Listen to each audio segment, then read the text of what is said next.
결국 명태균 씨에서 촉발된 거예요. 명태균 씨의 사건은요. 윤석열 대통령보다는 배우자인 김건희 씨와 연계가 더 돼 있습니다.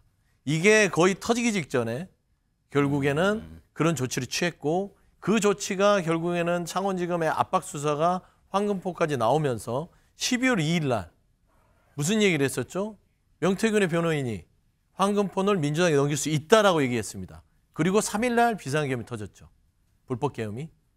이 연관성을 보면 이 명태균 씨의 황금폰이 아예 지금의 비상계엄 내란 사태와는 동떨어진 건 아닐 수도 있다. 사실 뭐 검찰이라는 공무원 조직도 대통령을 바라보지 않을 수 없는 조직이지 않습니까?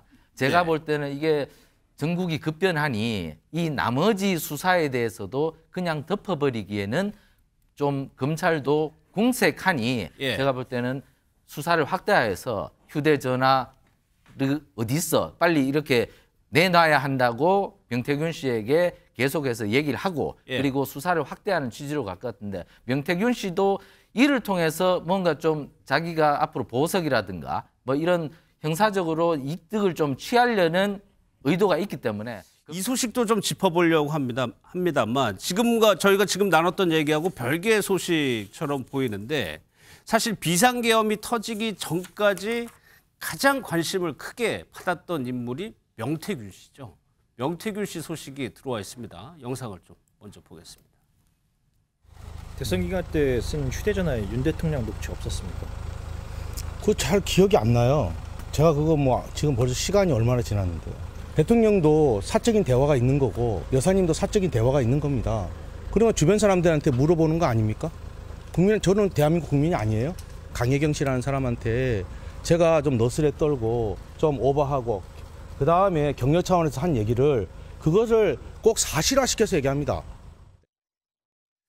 명태균 씨가 휴대전화를 여러 개 사용했는데 언론에서 황금폰이라고 명칭을 붙인 전화가 있어요. 이게 대선 기간 동안 사용했던 전화여서 이 전화의 소재 여부에 대해서 명 씨가 말이 좀 왔다 갔다 하기도 하고 그거를 지금 검찰이 확보했다는 거거든요.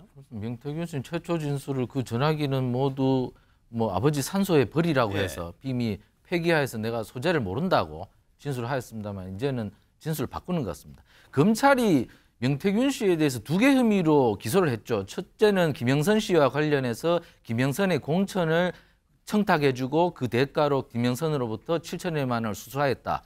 그건 공직선거법 정치자금법 위반 혐의. 그리고 또한 정치자금법 위반 혐의 하나 더 하는 게 공직선거에 출마한 2명의 후보자로부터 공천을 줄 것이냐 거짓 말을 하고 그로부터 뭐 2억 원을 교부받았다. 이 두 가지 혐의로 일단 기소를 하였는데 이것으로 수사를 종결할 것 같더니만 지금 수사를 확대하고 있단 말입니다. 이것은 지금 검찰도 사실 뭐 검찰이라는 공무원 조직도 대통령을 바라보지 않을 수 없는 조직이지 않습니까? 제가 볼 때는 이게 전국이 급변하니 이 나머지 수사에 대해서도 그냥 덮어버리기에는 좀 검찰도 궁색하니 제가 볼 때는 수사를 확대해서 휴대전화를 어디 있어 빨리 이렇게 내놔야 한다고 명태균 씨에게 계속해서 얘기를 하고 그리고 수사를 확대하는 취지로 갈 것 같은데 명태균 씨도 이를 통해서 뭔가 좀 자기가 앞으로 보석이라든가 뭐 이런 형사적으로 이득을 좀 취하려는 의도가 있기 때문에 검찰 수사에 협조하는 차원에서 그 휴대폰을 제출하는 것 같고 그렇다면 그 핸드폰에서 나올 여러 가지 윤 대통령 부부와 만약에 어떤 대화가 있었다면 그런 것들이 나올 가능성이 좀 있기 때문에 그 혐의에 대해서 검찰이 추가 조사를 할 가능성이 있고 그렇다면 그것들이 또 어떤 폭탄을 일으킬지는 제가 잘 모르겠습니다만 어쨌든 저런 녹취가 계속 나온다면 어쨌든 새로운 혐의 사실이 나올 가능성이 매우 높다. 저는 이렇게 봅니다. 그 부분 마지막에 말씀하신 거 소 소장님께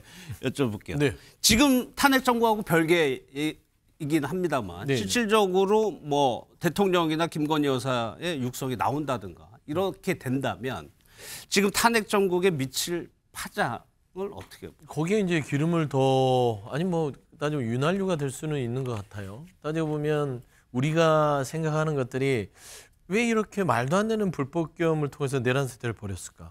이유가 잘 생각이 안 되잖아요. 정치적으로 이재명 대표가 공선법으로 1심에서 중형을 선고받았고 6개월만 있으면 대법원 선고가 있을 텐데 정치적으로 어떤 직권에 대해서 굳이 지금 이런 무리수를 둬서 이렇게 파장을 일으키나 이해할 수가 없잖아요. 예. 근데 따지고 보면 김건희 여사의 문제가 저는 중심에 있다고 다들 생각할 수도 있다. 왜 그러냐? 당시에 김건희 여사에 대한 문제점에 대해서 국민들한테 얘기를 하고 활동을 중단시켰고 에이펙 순방을 최초로 대통령 된 이후에는 본인의 배우자와 가지 못했습니다. 그리고 김건희 여사는 치과를 했죠. 이런 사안들이 쌓이고 쌓여서 더 이상은 버틸 수 없는 임계점을 넘지 않았느냐. 예. 라는 것들은 결국 명태균 씨에서 촉발된 거예요. 명태균 씨의 사건은요. 윤석열 대통령보다는 배우자인 김건희 씨와 연계가 더 돼 있습니다. 이게 거의 터지기 직전에 결국에는 그런 조치를 취했고 그 조치가 결국에는 창원지검의 압박 수사가 황금포까지 나오면서 12월 2일 날 무슨 얘기를 했었죠? 명태균의 변호인이 황금폰을 민주당에 넘길 수 있다라고 얘기했습니다. 그리고 3일 날 비상계엄이 터졌죠. 불법계엄이. 이 연관성을 보면 이 명태균 씨의 황금폰이 아예 지금의 비상계엄 내란 사태와는 예. 동떨어진 건 아닐 수도 있다라는 측면에서는 이 황금폰의 수사의 결과들도 전혀 연관성이 없다고 볼 수는 알겠습니다. 어렵다. 그래 보입니다.